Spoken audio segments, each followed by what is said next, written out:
Oke, jadi inilah kota Surabaya.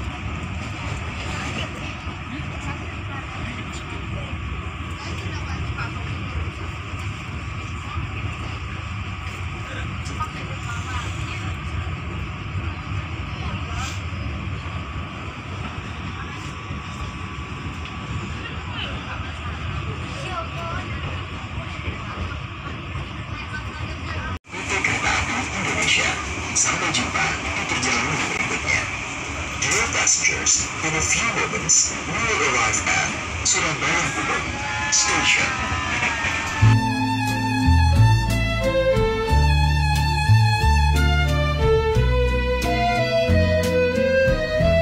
Langit jingga menyapa kota Surabaya dalam senyap senja. Langit jingga di ujung kota, kereta tua melintas perlahan. Suara klakson riuh tak tergesa, menyisakan kenangan di pelabuhan. Oh senja di Surabaya masih menyimpan cerita lama tentang cinta di bangku taman dan tawa di bawah jendela stasiun Jalan Tinjongan. Mulai berudi lampu temaram menyala. Langkahku terhenti di simpang jalan, teringat wajahmu di antara cahaya.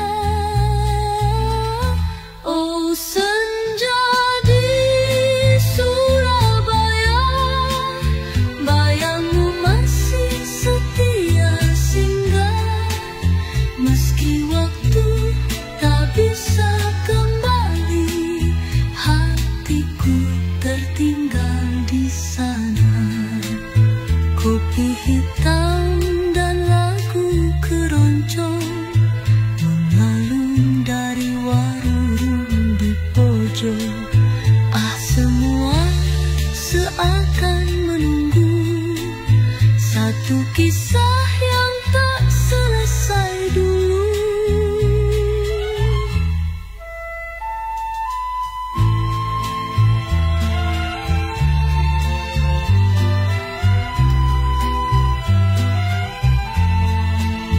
Kisah kita tak pernah sirna di setiap langkah yang ku lewati.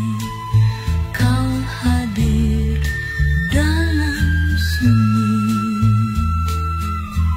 senja pun turun perlahan menyelimuti kota kenangan Surabaya. Kau saksi cinta yang diam.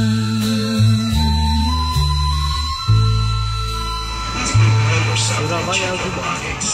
Under our safety, it is forbidden to operate the train store before the train completely stops. Thank you for choosing Weather Kereta Api Indonesia. Wajah-wajah orang. Right? Kita keluar dulu kan? Karena kita 3 jam. Jam 6. Sekarang jam berapa? Jam 4. Menginformasikan untuk stasiun Surabaya Gubeng baru tersedia di Sampai keluar dulu. dari arah datangnya kereta. Sekali lagi untuk keluar stasiun Surabaya Putar Bali bersedia di sebelah kanan dari arah datangnya kereta. Dan untuk keluar stasiun Surabaya Putar Lama bersedia di sebelah kiri dari arah datangnya kereta. Kami berterima kasih atas nama PT Kereta Api Indonesia Persero mengucapkan terima kasih atas kepercayaan dan kesetiaan Anda menggunakan jasa layanan kereta api. Selamat sampai tujuan. Sampai kita ketemu di perjalanan berikutnya. Persiapan stasiun akhir stasiun Surabaya Putar. Persiapan stasiun akhir stasiun Surabaya Gubeng.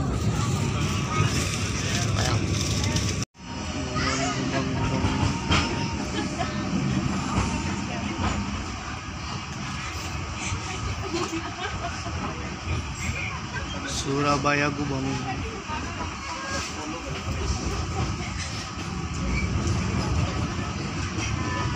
SQ.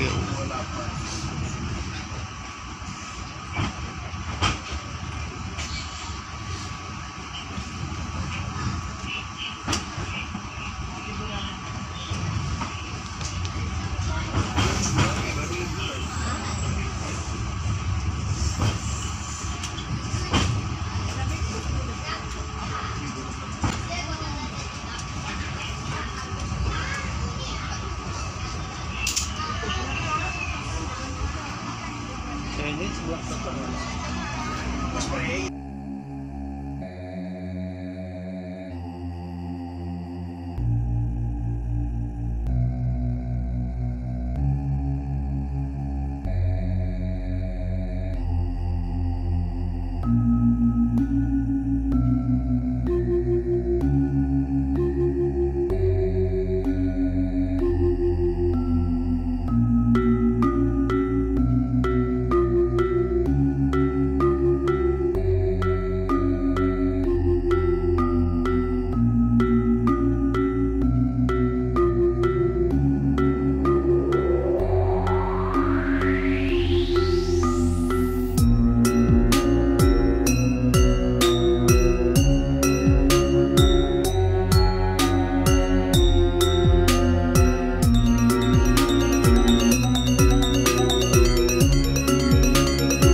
Bismillahirrahmanirrahim. Assalamualaikum warahmatullahi wabarakatuh.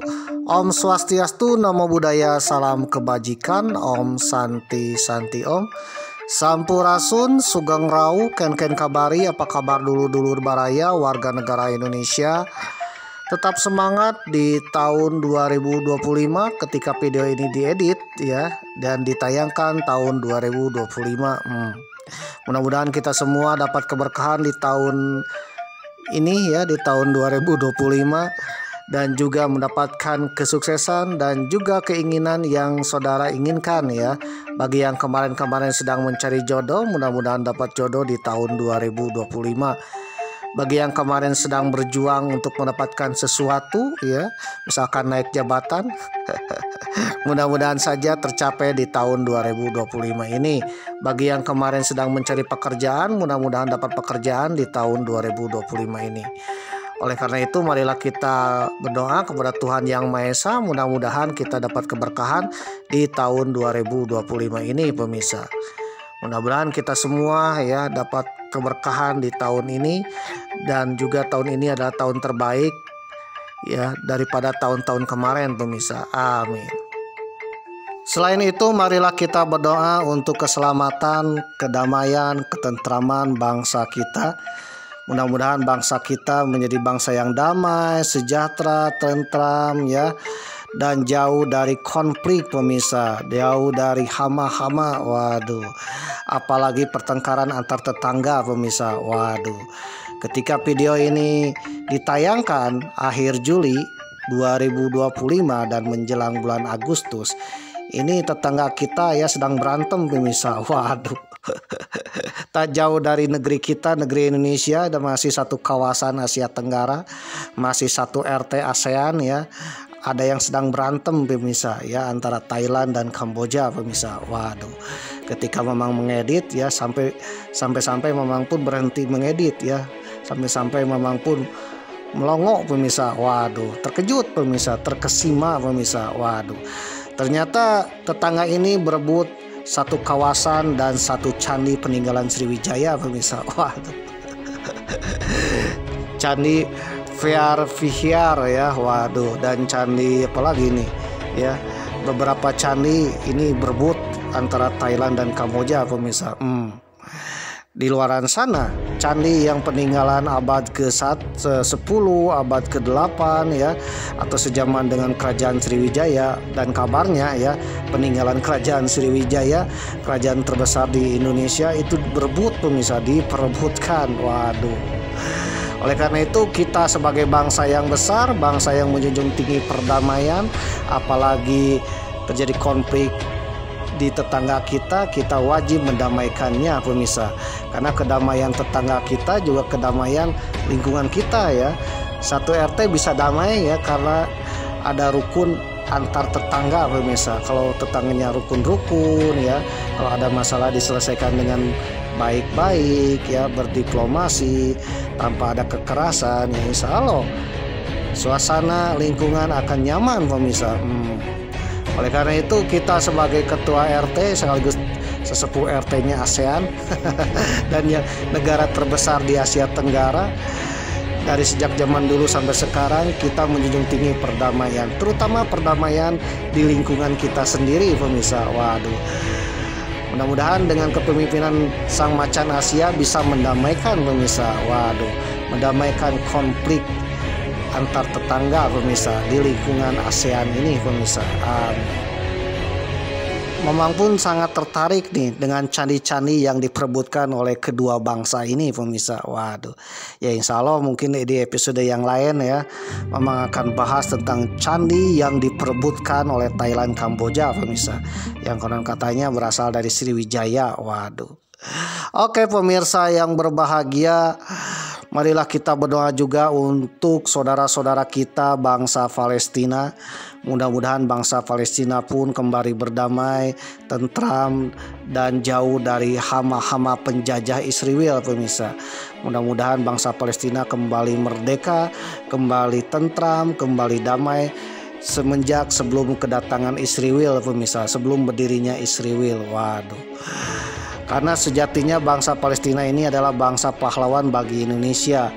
Kita bisa merdeka ada peran penting dari Palestina loh. Waduh, memang sudah bahas nih ya tentang peranan Palestina sebagai bangsa pahlawan yang membantu Indonesia menjadi bangsa yang merdeka. Ada peranan bangsa Palestina. Oleh karena itu kita jangan melupakan sejarah, melupakan jasa-jasa para pahlawan, termasuk pahlawan dari bangsa Palestina pemirsa. Kita jangan seperti kacang lupa kulitnya pemirsa. Waduh. Oleh karena itu marilah kita dukung kemerdekaan Palestina. Mamang sebagai bangsa Indonesia mendukung kemerdekaan bangsa Palestina. Marilah kita berdoa juga untuk kemerdekaan bangsa Palestina. Siapa tahu dengan doa kita bisa memerdekakan bangsa Palestina dan terbebas dari hama-hama penjajah. Amin. Free Palestine. Ubur-ubur ikan lele, wilujeng enjing le, ubur-ubur ikan lele, selamat siang le. Ubur-ubur ikan lele, selamat sore le. Ubur-ubur ikan lele, selamat malam le. Selamat dini hari, selamat pagi lagi. Waduh, selamat kapanpun saudara menonton episode yang ke-89 le. Waduh, Jadi artinya perjalanan epik ke Tanah Dewata ini episode yang ke-89. Waduh, memang tak terasa ya perjalanan epik membuat video ternyata sudah 89 episode pemirsa. Waduh. Jadi inilah gayaku ya. Waduh. Oke pemirsa yang berbahagia, episode yang ke-89 memang ceritanya pulang dari Tanah Dewata le. Waduh, naik kereta api Mutiara Timur le, dari Ketapang Banyuwangi untuk pergi ke kota Surabaya le. Waduh, dan nanti dari kota Surabaya disambung dengan kereta api Mutiara Selatan untuk menuju kota Tasikmalaya. Kota Tasikmalaya ini letaknya di Provinsi Provinsi Jawa Barat ya, yang ketika video ini tayang sedang dipimpin oleh Bapak Aing ya, Sang Satrio Piningit Sang Ratu Adil yaitu Kang Deddy Mulyadi, Gubernur Provinsi Jawa Barat. Waduh, ya insya Allah siapa tahu Bapak Aing menjadi pemimpin Nusantara ya, amin. Kalau melihat Bapak Aing ya, Kang Deddy Mulyadi ini gaungnya mirip-mirip dengan legenda Sang Ratu Adil. Waduh, memang sudah bahas ya Sang Ratu Adil di episode berapa ya, kalau nggak salah episode yang ke-50-an lah ya, scroll aja di link deskripsi pemirsa. Kopi Kintamani dan juga Sang Ratu Adil pemirsa. Ternyata legenda-legenda seperti Sang Ratu Adil, Satrio Piningit, Satrio Pinilih ya, dan juga Juru Selamat apalagi ya, itu merupakan suatu legenda yang kelak akan terjadi pemirsa. Bahkan ramalan-ramalannya, salah satunya ramalan Prabu Jayabaya dengan seratnya Jangka Jayabaya akan menuliskan bahwa suatu hari, suatu waktu akan turun Satrio Piningit, sang kesatria pemirsa, atau dikenal juga Sang Ratu Adil yang memimpin dengan keadilan pemirsa. Ya siapa tahu di antara kita kelak menjadi ya bergelar seperti itu pemirsa, atau minimal anak cucu cicit keturunan kita akan memimpin berdasarkan ciri-ciri Jangka Jayabaya, yaitu Sang Ratu Adil, Satrio Piningit, amin. Bagi saudara yang penasaran seperti apakah Satrio Piningit dan Sang Ratu Adil, Satrio Piningit adalah kesatria yang membela tanah air, waduh, dan Ratu Adil adalah sang raja yang memimpin sebuah negeri dengan adil dan makmur pemirsa. Ciri-cirinya cuma satu pemirsa, yaitu memimpin, membela untuk kepentingan rakyat dan bangsa negara pemirsa.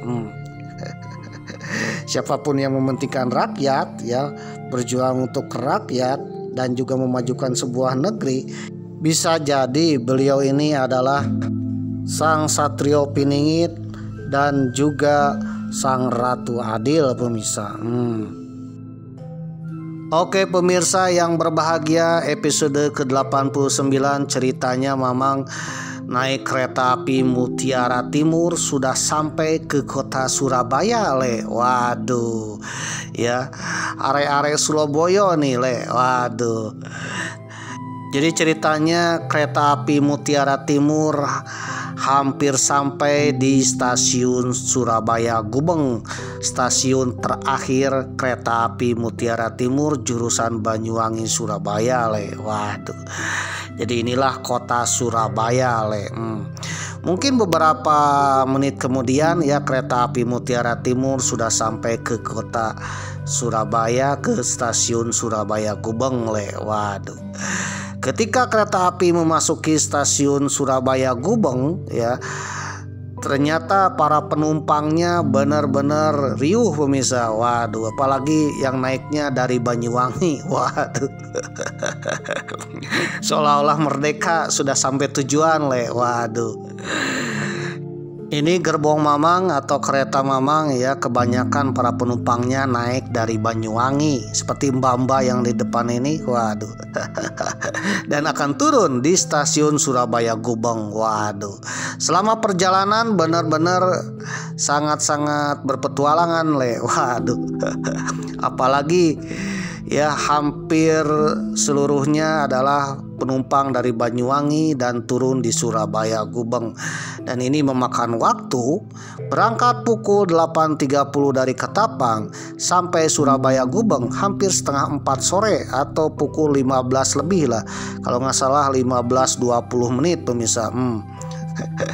Jadi perjalanannya memakan waktu sekitar 7 jam pemirsa. Waduh, 7 jam dari Banyuwangi ke kota Surabaya dengan kereta api Mutiara Timur pemirsa. Jadi ketika kereta api Mutiara Timur akan memasuki stasiun Surabaya Gubeng, ada pengumuman dari pramugaranya ya bahwa kereta api Mutiara Timur akan segera tiba di stasiun Surabaya Gubeng. Pengumuman itu membuat senang seluruh penumpang le. Waduh, mirip-mirip semangat banzainya Jepang pemirsa dalam Perang Dunia Kedua ketika memenangkan sesuatu, menaklukkan suatu negeri pemirsa, atau mungkin semangat hurranya orang Rusia pemirsa. Waduh, atau juga ya semangat kemerdekaan dengan kata merdeka. Waduh. Jadi ketika mendengarkan pengumuman bahwa kereta akan segera tiba di Surabaya Gubeng ya, di stasiun akhirnya Mutiara Timur, semua penumpang benar-benar riuh semangat. Hore. Kata horenya terdengar pemirsa. Waduh. Ternyata dengan naik kereta api Mutiara Timur ya selama 7 jam ya lumayan juga. Ada yang menikmati, ada yang pingin cepat-cepat pulang ya, pingin cepat-cepat sampai ke tujuan, ada juga yang menikmati perjalanan seperti Mamang ya dari satu stasiun ke stasiun lainnya pemirsa. Kalau menurut Mamang ini merasa betah keneh pemirsa ya, masih betah-betah ya, masih pingin lagi meneruskan perjalanan dengan Mutiara Timur pemirsa ya, minimal sampai ke Jogja seperti tahun kemarin pemirsa. Memang sudah bahas tentang legenda kereta api Mutiara Timur ini di episode ke-88. Konon kereta api Mutiara Timur ini pernah diperpanjang sampai ke Yogyakarta pemirsa. Namun sekarang hanya sampai ke Surabaya Gubeng saja pemirsa. Waduh. Oke pemirsa yang berbahagia, banyak penumpang yang siap-siap turun dari kereta api Mutiara Timur. Ketika kereta api Mutiara Timur memasuki area stasiun Surabaya Gubeng pemirsa. Namun ketika melihat di jendela ya, ketika akan memasuki stasiun Surabaya Gubeng yang merupakan stasiun yang agak luas ya dan banyak jalurnya, karena memang ini adalah stasiun penumpang dari jalur selatan pemirsa. Waduh, ini cuacanya benar-benar mendung pemirsa. Waduh, gelap pemirsa. Waduh ya, ini cuacanya benar-benar seolah-olah akan maghrib pemirsa, akan menjelang maghrib. Padahal ini pukul 15.00 atau pukul 3 sore pemirsa. Pukul 3 sore tapi suasananya mirip maghrib pemirsa, karena mendungnya cuaca di sekitaran Surabaya, termasuk Surabaya Gubeng. Benar-benar gelap sekali. Begitu gelapnya, lampu-lampu penerangan di jalan raya itu menyala pemirsa, bahkan rumah-rumah penduduk pun terlihat menyala. Waduh. Menurut informasi yang Mamang dapatkan ketika sedang naik kereta api Mutiara Timur sambil melihat mendungnya cuaca ketika memasuki Surabaya Gubeng, itu di area yang lain sedang terjadi ombak besar, angin besar ya, hujan lebat pemirsa, termasuk di sekitaran Selat Bali.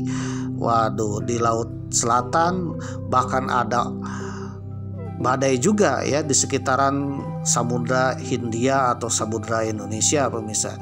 Jadi kemungkinan yang mendung-mendung ini adalah anak-anaknya ya, anak-anak atau ekor-ekor badainya yang halus pemirsa. Dari perjalanan menuju Bali ya, lalu pulang dari Bali sampai ke Surabaya, Mamang disambut dengan cuaca buruk pemirsa. Waduh, cuaca mendung pemirsa. Namun alhamdulillah Mamang sudah sampai ke Surabaya ya, sudah bisa melintasi Selat Bali yang konon katanya pada cuaca yang cerah saja ombaknya bisa besar, apalagi cuaca buruk pemirsa.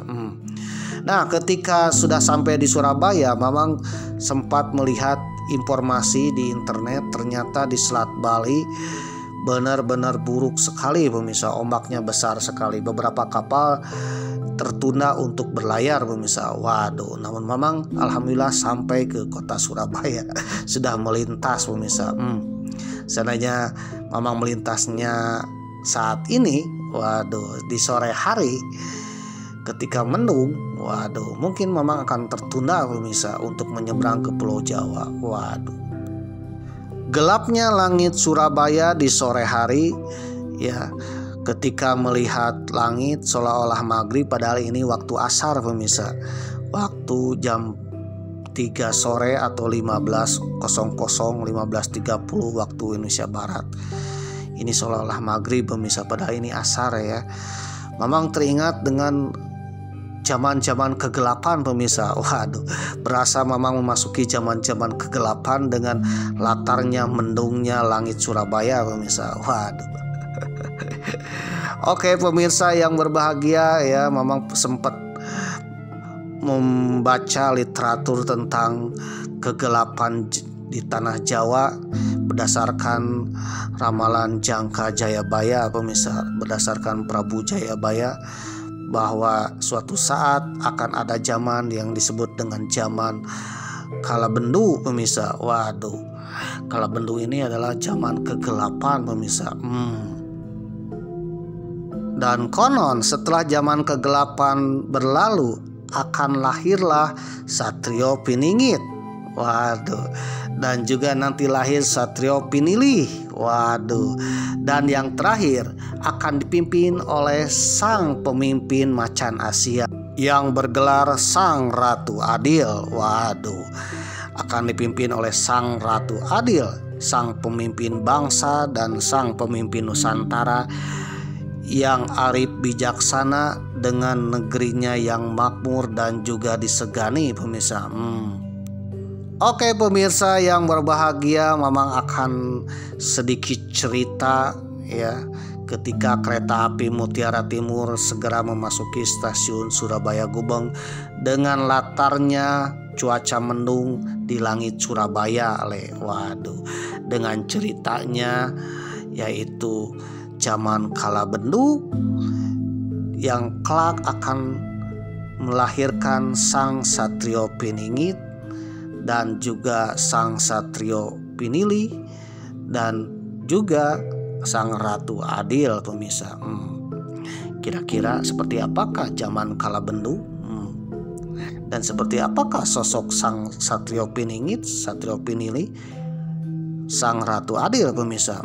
Meskipun memang sudah bahas Sang Ratu Adil di episode yang lalu, Mama akan sedikit cerita lagi yang berkaitan dengan zaman Kalabendu.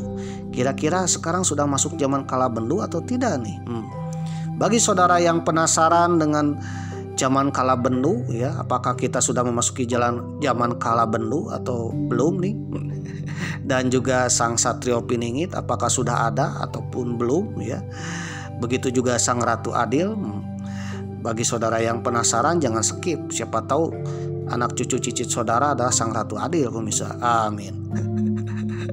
Oleh karena itu siapapun yang menonton sampai tamat ya, mudah-mudahan anak cucu cicit saudara atau keturunan saudara atau mungkin dirimu ya, diri saudara adalah sang pemimpin negeri. Aduh, yang makmur, bijaksana ya, yang termakmur melebihi bos pagar laut pemirsa.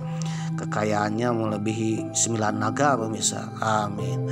Namun bagi saudara yang tidak penasaran, membosankan dengan channel Mamang ya, saudara skip aja, yang penting jangan iri hati ya, apalagi bikin keonaran. Waduh, skip aja ya, simpel dengan Mamang.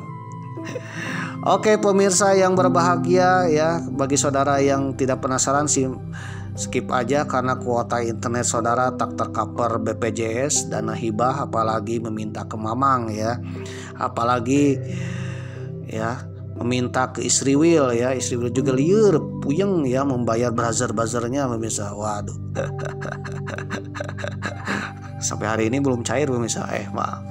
Oke pemirsa yang berbahagia, mudah-mudahan bagi siapapun yang menonton dan menyimak sampai tamat, Mamang doakan mudah-mudahan saudara atau keturunan saudara ada yang menjadi pemimpin di Nusantara ini. Mamang hanya berdoa, mudah-mudahan doa Mamang dikabulkan oleh Tuhan Yang Maha Esa. Amin. Dan juga Mamang berbicara sesuai dengan literatur yang Mamang dapatkan, yang namanya juga literatur ya, atau sumber-sumber literatur yang Mamang dapatkan atau sumber-sumber yang Mamang peroleh. Bagi saudara yang punya pendapat sendiri boleh komentar ya di kolom komentar ya, sharing-sharing. Siapa tahu komentar saudara akan menambah wawasan untuk kita semua ya, untuk Mamang dan diri kita semua ya. Yang penting saudara komennya penuh dengan perdamaian, tidak bikin keonaran, apalagi yang berbau-bau divide et impera, bisa berbau-bau ini politik adu domba. Mohon maaf saja ya, Mamang sebagai admin apabila ada komentar yang agak lain ya, yang berbau-bau keonaran, adu domba, divide et impera ya, bergaya-gaya Mossad, mohon maaf saja Mamang akan skip ya, karena channel ini adalah channel yang penuh dengan perdamaian, bukan bikin keonaran pemirsa. Dilansir dari detikjatim.com dengan judul artikel Gambaran Zaman Kalabendu dalam Ramalan Jayabaya, edisi Senin 12 September 2022. Sri Aji Jayabaya atau Prabu Jayabaya meramalkan Nusantara khususnya di tanah Jawa akan memasuki zaman gonjang-ganjing. Waduh, zaman kariweuhan, waduh, zaman kesusahan ya, zaman karipuhan ya, zaman carut marut, waduh, kacau balau, waduh, chaos, atau dikenal dengan zaman kalabendu. Ramalan ini dipercaya akan datang, bahkan sebagian tanda-tandanya diyakini telah terjadi. Waduh. Nah, Prabu Jayabaya ini adalah salah satu prabu dari kerajaan Kediri yang konon katanya mempunyai ramalan-ramalan yang ditulis dalam serat Jangka Jayabaya, dan ramalan-ramalan ini ya ternyata akurat pemirsa. Dan kebanyakan ramalan-ramalan Prabu Jayabaya ini tentang tanah Jawa dan juga Nusantara. Prabu Jayabaya ini meramalkan pada abad ke-11 Masehi pemirsa. Beliau ini meramalkan tanah Jawa dan Nusantara. Ternyata ramalan-ramalannya hampir akurat pemirsa. Salah satu ramalannya adalah bahwa di tanah Jawa kelak akan dikalungi besi. Pada abad ke-11 ya, yang dimaksud dengan tanah Jawa dikalungi besi itu mustahil pemirsa dan tidak terbayangkan. Namun beberapa abad kemudian ya, tepatnya abad ke-19 dan 20, ternyata tanah Jawa benar-benar dikalungi besi sampai hari ini. Mungkin saudara akan bertanya ya, besi seperti apakah ya, pagar seperti apakah yang mengelilingi Jawa? Ternyata dan bukan lain adalah rel kereta api pemirsa.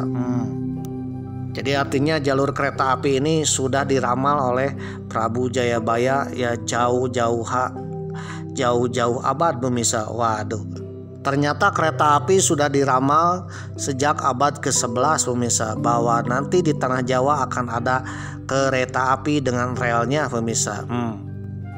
Nah, dalam ramalan-ramalan Prabu Jayabaya ini ternyata ada ramalan yang dikenal dengan ramalan zaman kalabendu pemirsa, yaitu zaman carut marut, gonjang ganjing ya, kacau balau. Waduh.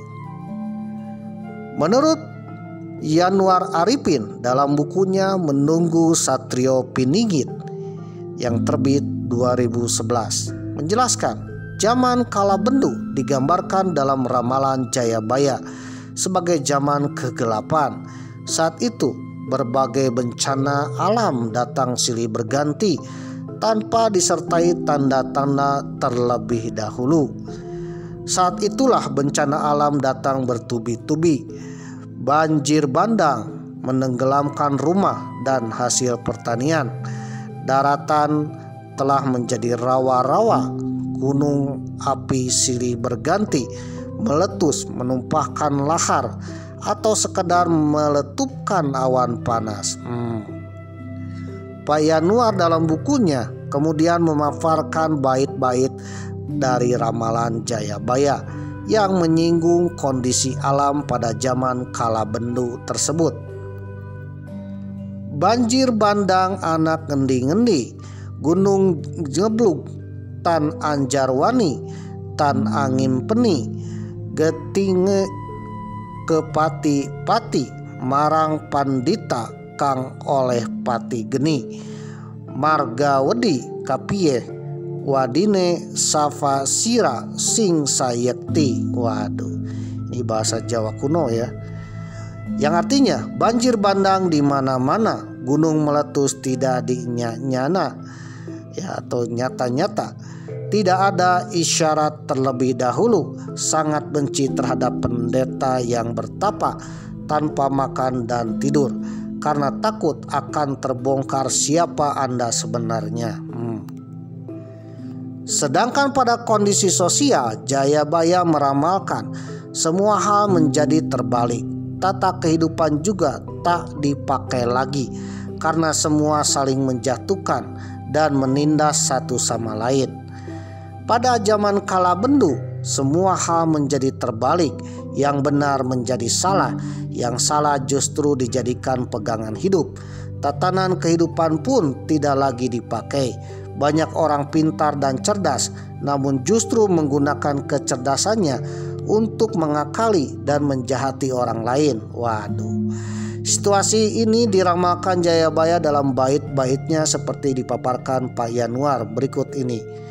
Pancen wolak waliking zaman, amenangi zaman edan, ora udan ora kuman, sing waras pada ngagagas, wong tani ditaleni, wong dora pada ura-ura, beja bajene sing telali, isih beja kang eling lan waspada. Yang artinya sungguh zaman gonjang ganjing, menyaksikan zaman gila ya, edan ya, gilo ya gila ya, tidak ikut gila, tidak kebagian, yang sehat pada olah pikir, para petani pada dibelenggu, para pembohong saling bersukaria. Beruntunglah bagi yang lupa, masih beruntung yang ingat dan waspada. Ratu ora nepati janji, musnah kuasa lan prabawane, akeh omah dhuwur kuda, wong fada mangan wong, kayu glingan lan wesi, hia fada doyan, yen wengi fada ora bisa turu.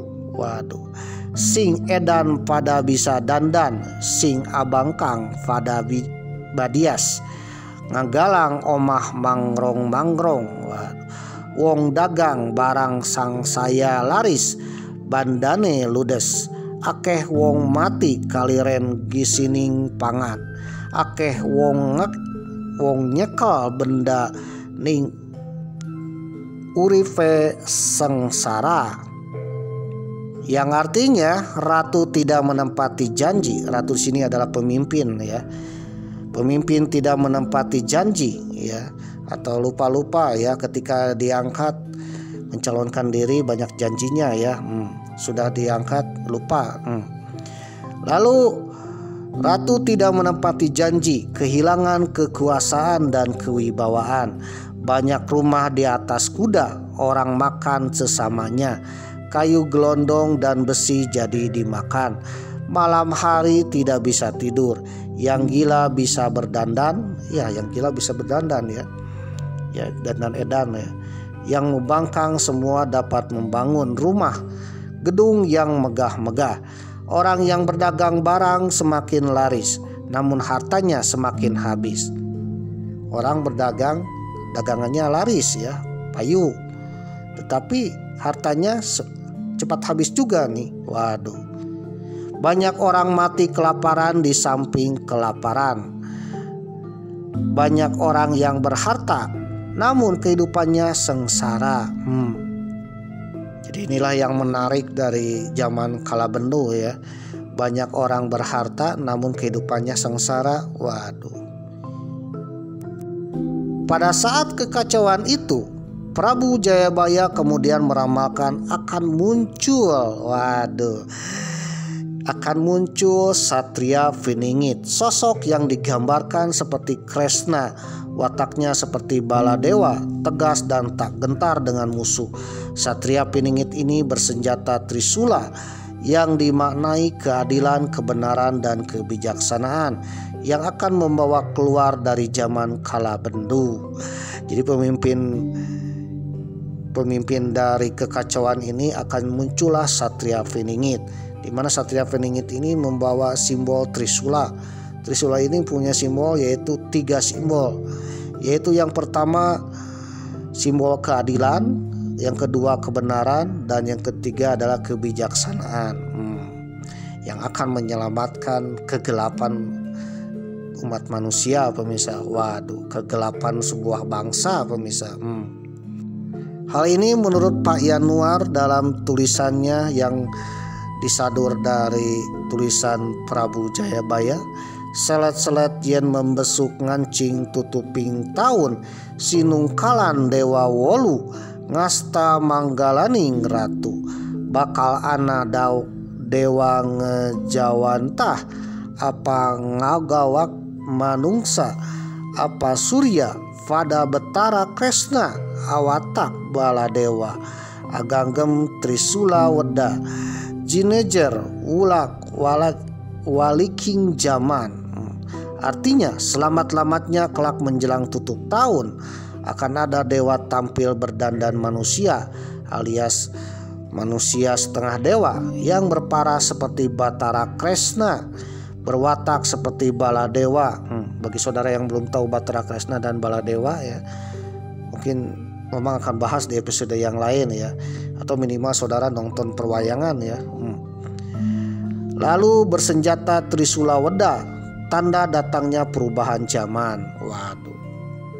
Dilansir dari artikel dari zaman kalabendu hingga zaman kalasuba, perjuangan, tantangan dan masa depan hukum adat di Indonesia, dari laman kawanhukum.id. Waduh.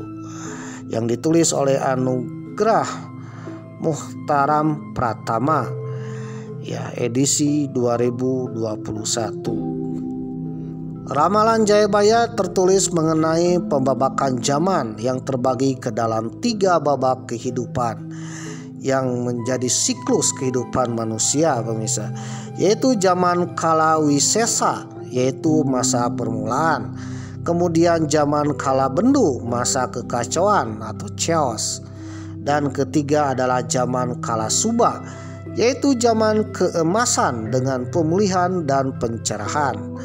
Peralihan menuju ke zaman kalabendu terjadi setelah zaman kalawisesa, ketika manusia saling mengenal dengan keilmuannya. Zaman kalabendu ditampilkan dengan berbagai kekacauan yang terjadi dalam suatu masyarakat. Selain itu digambarkan pula bahwa tata pemerintahan dan pembangunan lainnya seperti pada hukum, ekonomi, dan budaya cenderung menutup ruang serta peluang untuk menjamin, menghormati, juga memenuhi kebutuhan dasar manusia. Nah, setelah zaman kalabendu nanti akan muncul seorang pahlawan-pahlawan yang akan membawa perubahan suatu bangsa, suatu tanah, suatu negeri ke zaman kalasuba, yaitu zaman keemasan manusia, pemirsa. Dilansir dari kompasiana.com dengan judul artikel Mitos Ratu Adil, Satria Piningit dan Satria Pinilih. Di bait-bait akhir jangka Jayabaya, figurisasi Ratu Adil oleh Prabu Jayabaya disimbolkan lewat figurisasi sosok Satria Piningit, di mana sebutan Satria Piningit itu sendiri tidak semata-mata mengacu pada figur seorang, sekaligus merujuk pada idealisasi kepemimpinan Ratu Adil. Figur kepemimpinan yang adil dengan keutamaan-keutamaan yang melekat di dalam diri seorang pemimpin. Siapakah sosok Satria Piningit?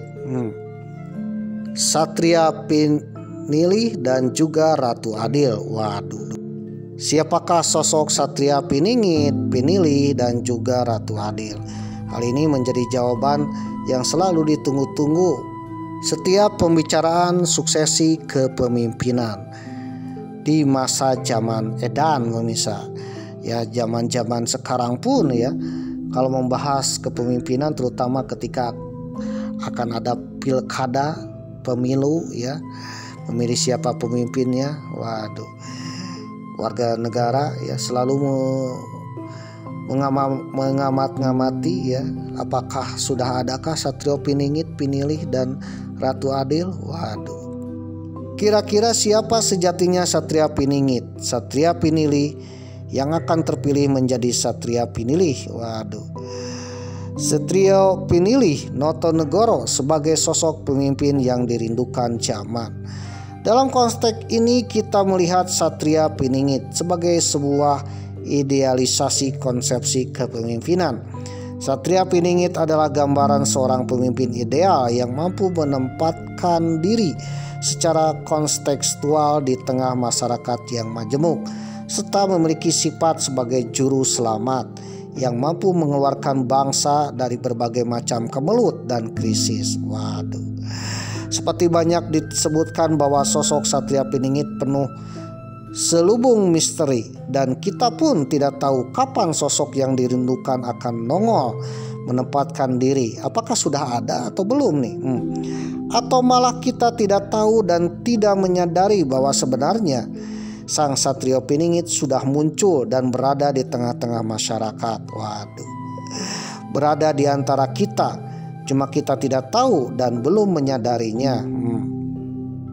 Yang pasti bahwa sang Satrio Piningit itu bukan hasil karbitan pencitraan survei elektabilitas pemilu, pemirsa, atau ujuk-ujuk nongol dari dalam gua, atau tiba-tiba viral, pemirsa. Waduh.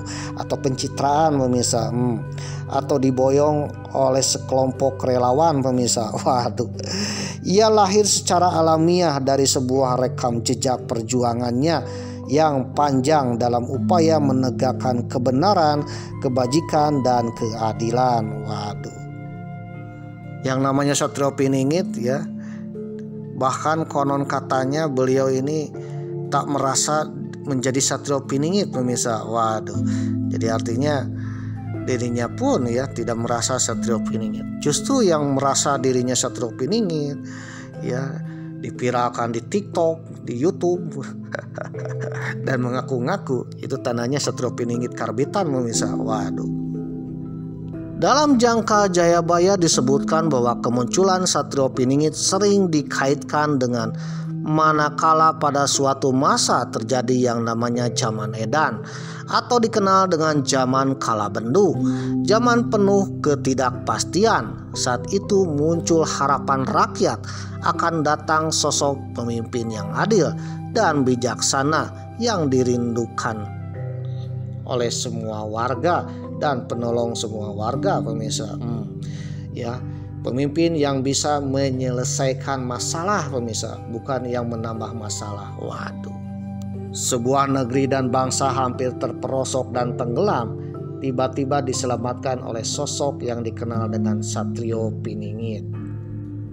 Ciri-ciri Satrio Piningit yang diramalkan Jayabaya yaitu yang pertama bisa memprediksi masa depan, yang kedua yatim piatu, tak punya bapak dan ibu, yang ketiga hidup mandiri, yang keempat tidak suka meminta-minta atau mengemis, yang kelima berwatak arif, yang keenam bijaksana, yang ketujuh ulas asih, yang kedelapan mempunyai ilmu pengetahuan, yang kesepuluh berjuang untuk kebenaran, pemirsa.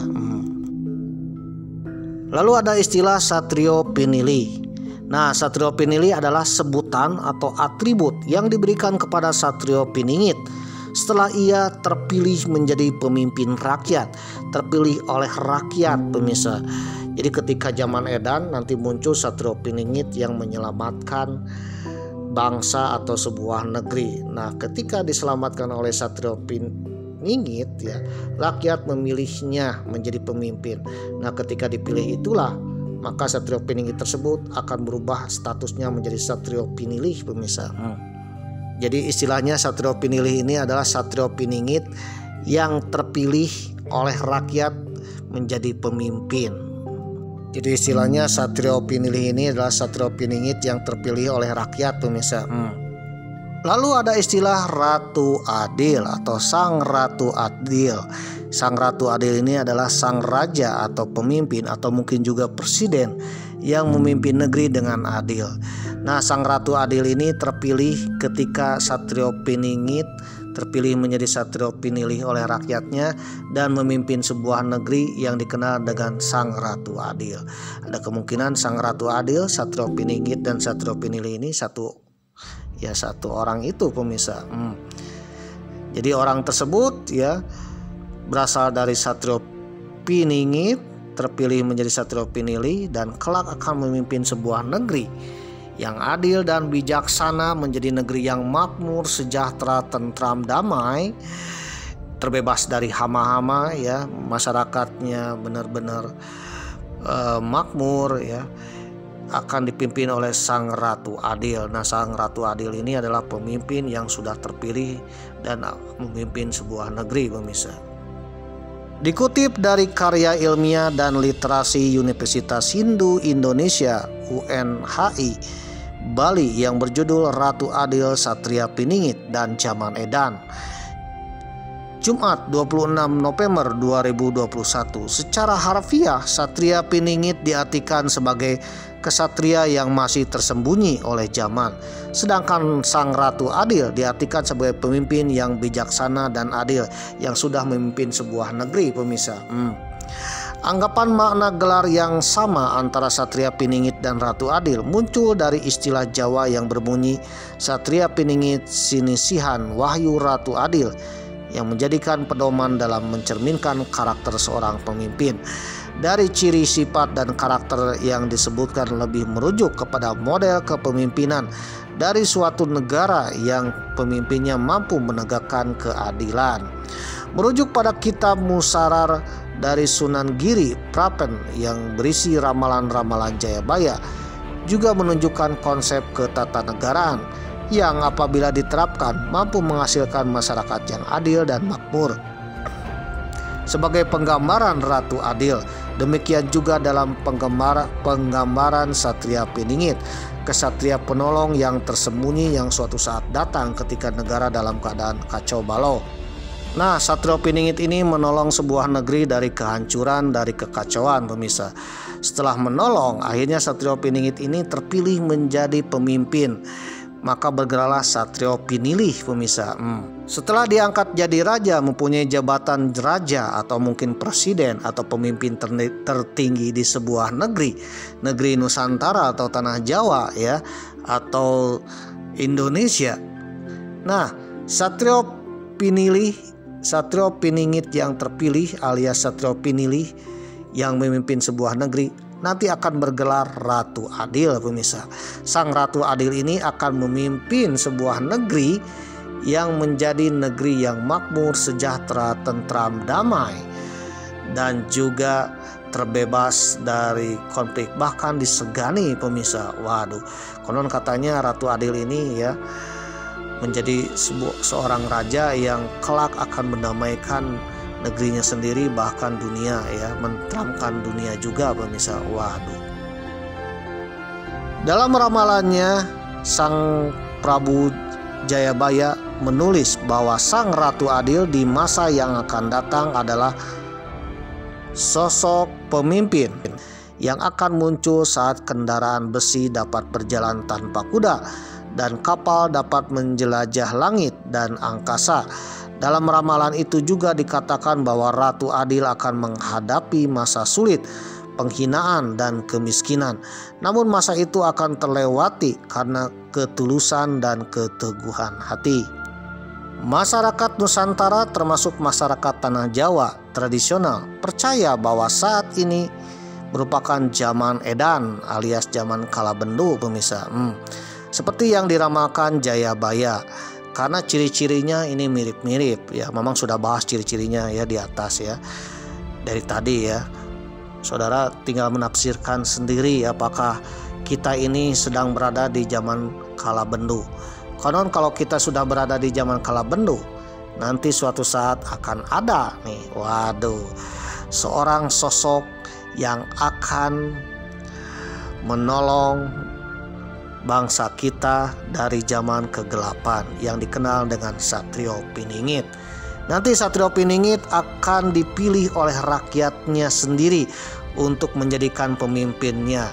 Dan nanti setelah menjadi pemimpin, maka Satrio Piningit ini akan berubah menjadi namanya Ratu Adil, yang kelak akan memimpin menjadi sang raja yang adil, yang akan memimpin negeri menjadi negeri yang makmur pemirsa. Akhirnya zaman kalabendu pun akan berubah menjadi zaman kalasuba alias zaman keemasan pemirsa. Oleh karena itu, apabila sekarang adalah zaman kalabendu, zaman keedanan ya, maka kedatangan Satrio Piningit, kemunculan Satrio Piningit dan juga Ratu Adil diprediksi sudah dekat pemirsa, dan akan membawa negeri ini menuju ke masa kejayaan baru. Waduh, kira-kira siapa tuh ya sosok sang Ratu Adil yang akan memimpin negeri ini pemirsa? Mungkin saudara akan menilainya sendirilah. Apakah Satrio Piningit sang Ratu Adil sudah ada di tengah-tengah kita? Apakah belum muncul? Waduh, saudara tinggal menilai dan menafsirkan sendiri pemirsa. Lantaran sosok pemimpin yang didambakan belum ketahuan siapa gerangan orangnya, belum menampakkan diri, masih tersembunyi atau masih dipingit oleh alam semesta, maka disebutlah Satria Piningit. Dalam konteks politik, kemunculan Satria Piningit dianggap sebagai antitesis zaman edan. Waduh, adalah sebuah kewajaran manakala di tengah terjadinya krisis multidimensional, juga krisis kepemimpinan, bila rakyat kemudian mendambakan datangnya Ratu Adil. Sosok pemimpin yang diharapkan bukan saja membawa perubahan kehidupan, lebih baik juga membawa kesejukan, ketentraman, kedamaian, dan kesejahteraan rakyat dalam menjalankan hidup dan kehidupannya wong cilik iso gemeyu. Waduh, artinya wong cilik sangat bahagia, sangat senang, sangat tenang, sangat nyaman. Jadi kalau pemimpinnya itu pro rakyat ya, rakyat tuh menjadi pro pemimpin tersebut. Waduh, konon kalau ingin memimpin berperiode-periode ya, berjilid-jilid periode, bahkan mungkin seumur hidup ya, kita harus menjadi pemimpin yang menjadi sosok panutan ya, dan juga pemimpin yang mengayomi rakyat. Kalau sudah rakyatnya nyaman, tentram ya, maka rakyatnya pun sendiri akan mempertahankannya pemirsa sebagai pemimpinnya. Sayang ya kalau pemimpin yang mengayomi rakyat, membuat rakyat nyaman, tiba-tiba harus berakhir jabatannya pemirsa. Maka mau tidak mau rakyat pun akan mempertahankan pemimpinnya itu pemirsa. Jadi bagi saudara yang ingin memimpin negeri berjilid-jilid, berperiode-periode atau mungkin seumur hidup, kita harus mengayomi rakyat pemirsa. Kalau rakyatnya sudah tenang, sudah nyaman ya, rakyatnya pun akan bagaimana caranya mempertahankan pemimpinnya untuk memimpin negeri ini pemirsa. Oke pemirsa yang berbahagia, jadi itulah yang dikenal dengan Satrio Piningit, Satrio Pinili, dan juga sang Ratu Adil. Sosok itu akan muncul ketika kita sedang berada di zaman edan pemirsa, atau zaman kalabendu.